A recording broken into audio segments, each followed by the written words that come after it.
न्याय, बंधुता, समता और स्वतंत्रता से युक्त समाज ही मेरा आदर्श समाज है। ये कथन है डॉक्टर भीमराव अंबेडकर जी का। भारतीय संविधान निर्माता, महान समाज सुधारक और भारत रत्न बाबा साहेब डॉक्टर भीमराव अंबेडकर के परिनिर्वाण दिवस पर सत सत नमन। दोस्तों, आज की वीडियो की शुरुआत करते हैं इस कोटेशन के साथ। सपने हमेशा सच नहीं होते, पर जिंदगी तो उम्मीद पे टिकी है, इसलिए हमें हमेशा सकारात्मक रहना ही चाहिए। तो दोस्तों, सोशल मीडिया के लिंक्स भी आपके सामने आ रहे हैं। इंस्टाग्राम, ट्विटर, फेसबुक और टेलीग्राम, जो कुछ भी आप यूज करते हैं वहां पर जाएं और @स्टडी विज्ञान लिखकर सर्च करें और हमसे भी कनेक्ट हो जाएं। 69,000 शिक्षक भर्ती में 2 चरणों की जो काउंसलिंग है उसके बाद नियुक्ति पत्र बांट दिए गए हैं, यानी कि लगभग ये जो भर्ती है इसकी पूरी चयन प्रक्रिया पूरी हो गई है। यह ऐतिहासिक उपलब्धि मानी जाएगी। शिक्षक ज्ञान और तकनीक से सम्मिलित होकर बच्चों तक हर उपयोगी जानकारी पहुंचाएं, ये कथन है मुख्यमंत्री योगी आदित्यनाथ का। अपने सरकारी आवास पर आयोजित इस कार्यक्रम में उन्होंने 5 नव चयनित युवाओं को अपने हाथों से नियुक्ति पत्र प्रदान किया, जबकि जिलों में आयोजित कार्यक्रम में सरकार के मंत्रियों और स्थानीय जनप्रतिनिधियों ने नियुक्ति पत्र वितरित किए। मुख्यमंत्री ने कहा कि सरकार ने जो कहा सो कर दिखाया। नवनियुक्त शिक्षकों को बधाई देते हुए योगी आदित्यनाथ ने कहा कि नवचयनित शिक्षकों को यह जिम्मेदारी समझनी होगी। दुनिया में जहां भी जो कुछ भी सुंदर है, उत्तम है, उससे अपने स्कूल के बच्चों को अवगत जरूर कराएं। दोस्तों, इसी के साथ परिषदीय विद्यालयों के लिए घोषित 69,000 सहायक अध्यापक भर्ती में 2 राउंड की काउंसलिंग के बाद भी 5 से 6,000 पद खाली हैं। हालांकि अलग अलग समाचार पत्रों में इसके बारे में अलग अलग सूचनाएं हैं। कहीं कहीं पर 10,000 के आसपास भी पद खाली रहने की बात कही जा रही है और इसलिए अभ्यर्थियों ने प्रदेश सरकार से खाली पदों को भरने के लिए तीसरी काउंसलिंग कराने की मांग की है। उनका कहना है कि बेसिक शिक्षा मंत्री सतीश द्विवेदी ने 2 नवंबर को कहा था कि जब तक सभी पद भर नहीं जाते काउंसलिंग चलती रहेगी। अब सरकार जल्द से जल्द तीसरी सूची जारी करके परीक्षा में सफल अभ्यर्थियों को नियुक्ति का मौका दे। शिक्षक भर्ती के अभ्यर्थियों अमरेंद्र सिंह एवं अन्य की ओर से कहा गया कि प्राथमिक विद्यालयों में चयनित बड़ी संख्या में अभ्यर्थी राजकीय इंटर कॉलेजों के लिए LT ग्रेड और सहायता प्राप्त माध्यमिक विद्यालयों के लिए TGT और PGT परीक्षा में चयनित हो गए हैं। ऐसे में जो पद रिक्त हैं उसके सापेक्ष कम मेरिट के अभ्यर्थियों को नियुक्ति का मौका दिया जाए। हालांकि दोस्तों, CM योगी ने शिक्षकों से कहा है कि वे 2 साल तक ट्रांसफर के बारे में सोचे भी नहीं। जहां नियुक्ति मिली है वहीं नौकरी करें। 9 महीने में ऑनलाइन क्लास चल रही है, लेकिन इसका फायदा उन्हीं को मिल रहा है जिनके पास स्मार्टफोन या टैबलेट और घर में बच्चों को पढ़ाने वाले हैं। परिषदीय स्कूलों में पढ़ने वाले हर बच्चे तक शिक्षा पहुंचनी चाहिए, नहीं तो वे अव्यवस्था और भटकाव पैदा होगा और कुछ समय बाद स्कूल खुलेंगे, उसके लिए भी अभी से आपको तैयार रहना चाहिए।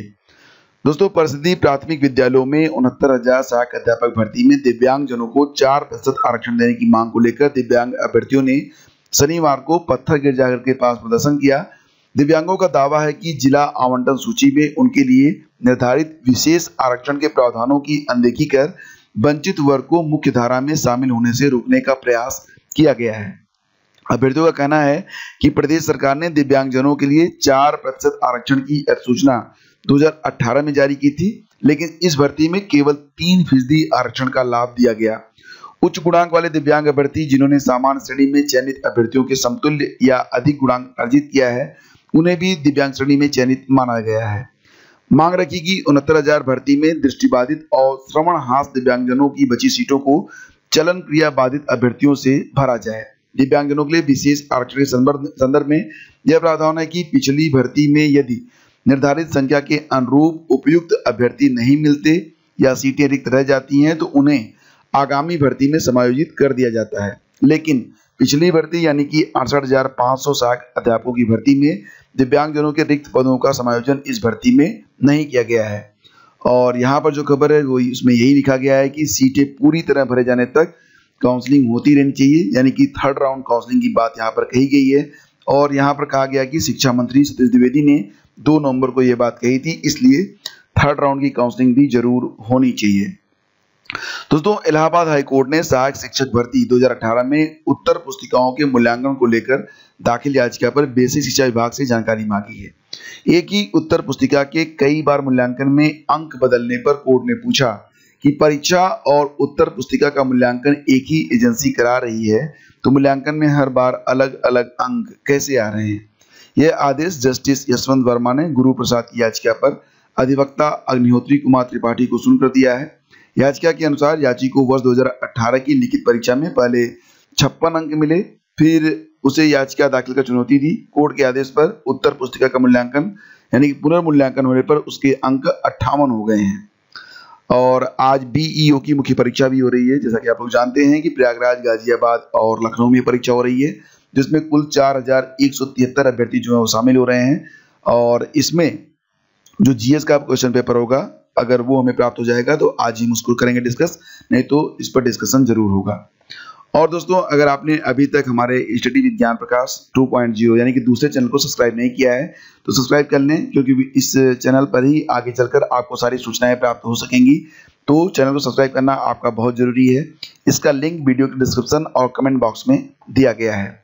मध्य प्रदेश में कोरोना के चलते जो 8वीं तक के स्कूल हैं वो 31 मार्च तक बंद रहेंगे।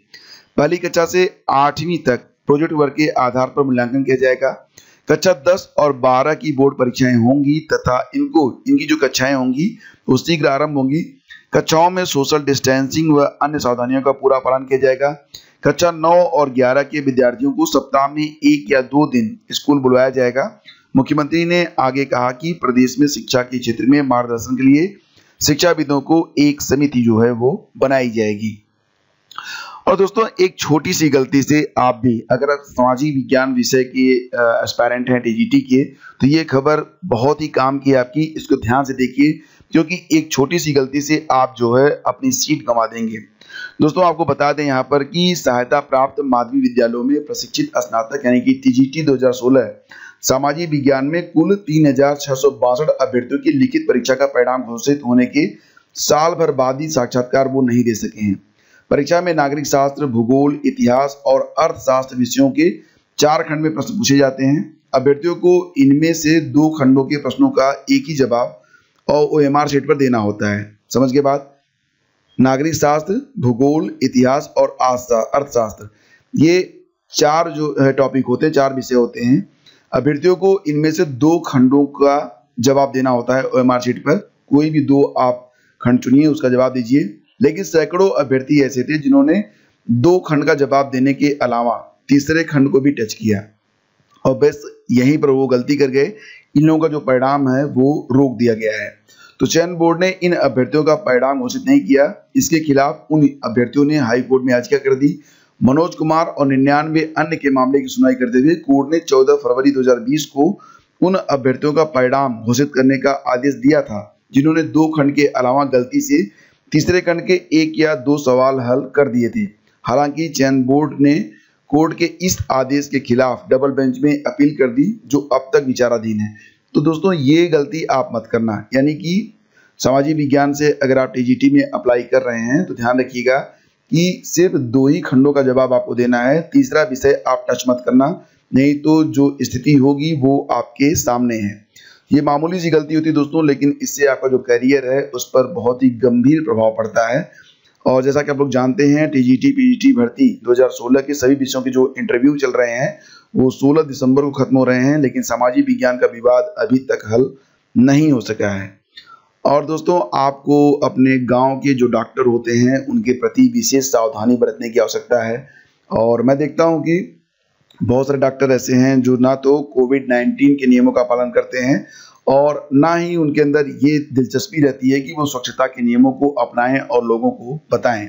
फिलहाल दोस्तों, यहाँ पर खबर ये है कि उन्नाव में एक ऐसा डॉक्टर था, पूरी खबर का जिस्ट मैं आपको बता रहा हूँ कि उन्नाव में एक ऐसा डॉक्टर था जिसने सिर्फ एक ही सुई से सैकड़ों लोगों को इंजेक्शन लगाया और उसमें तमाम लोग HIV पॉजिटिव हो गए हैं। HIV संक्रमित आधा दर्जन लोगों ने दम भी तोड़ दिया है। हालांकि झोला छाप को गिरफ्तार करके जेल भेजा गया।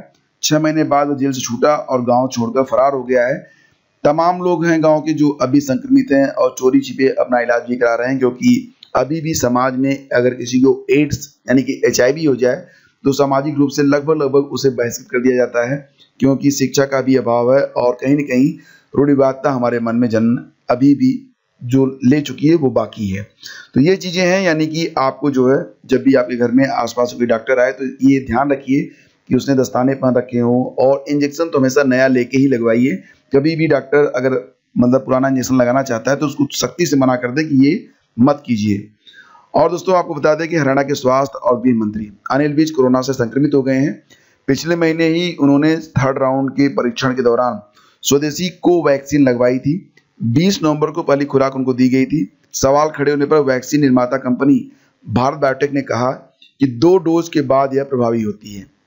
तो विज ने शनिवार को खुद ट्वीट कर पॉजिटिव होने की जानकारी दी। उन्होंने कहा कि मुझे बताया गया था कि दूसरी खुराक के बाद एंटीबॉडी बनने लगती है। तो पहली खुराक के 28 दिनों बाद दूसरी खुराक जो है वो दी जाती है। मंत्री ने कहा कि गले में परेशानी और बुखार है लेकिन ठीक हूँ। तो ये चीज़ें हैं, यानी कि जो पहला डोज है उसके लगने के बाद भी कोरोना से संक्रमित हो गए हैं हरियाणा के स्वास्थ्य और गृह मंत्री। और दोस्तों अगर आपने अभी तक हमारे टीजीटी पीजीटी ग्रुप को ज्वाइन नहीं किया टेलीग्राम पर तो ज्वाइन कर लें। इसके अलावा अगर आपने अभी तक हमें टेलीग्राम चैनल पर ज्वाइन नहीं किया है तो यहाँ पर भी ज्वाइन कर लें। आपको सर्च करना है @स्टडी विद ज्ञान प्रकाश और ये चैनल आपको मिलेगा। इस पर जाकर आपको ज्वाइन का बटन क्लिक करना है। तो वीडियो को पूरा देखने के लिए आप सभी का बहुत बहुत धन्यवाद। आप सभी का आभार व्यक्त करता हूँ। चैनल को अगर आपने अभी तक सब्सक्राइब नहीं किया है तो कर लीजिए, बेल आइकन को दबा दीजिए। और दोस्तों जो भी इम्पोर्टेंट करंट अफेयर्स हैं और जो मॉक टेस्ट हैं वो चैनल पर लगातार आ रहे हैं, इसलिए कोई भी वीडियो आप लोग छोड़िए मत। याद रखिए कि बूंद बूंद से जो है सागर बनता है, लेकिन अगर आप बूंद बूंद को इग्नोर करेंगे तो एक दिन यही सागर उसे समाप्त करना आपके लिए बहुत ही मुश्किल हो जाएगा। इसलिए प्रतिदिन जो महत्वपूर्ण प्रश्न अपलोड हो रहे हैं उसको आप लोग वॉच करते रहें। तो thank you so much for watching the video. मिलते हैं आपसे अगले वीडियो में, तब तक के लिए आज्ञा दीजिए। नमस्कार, जय हिंद।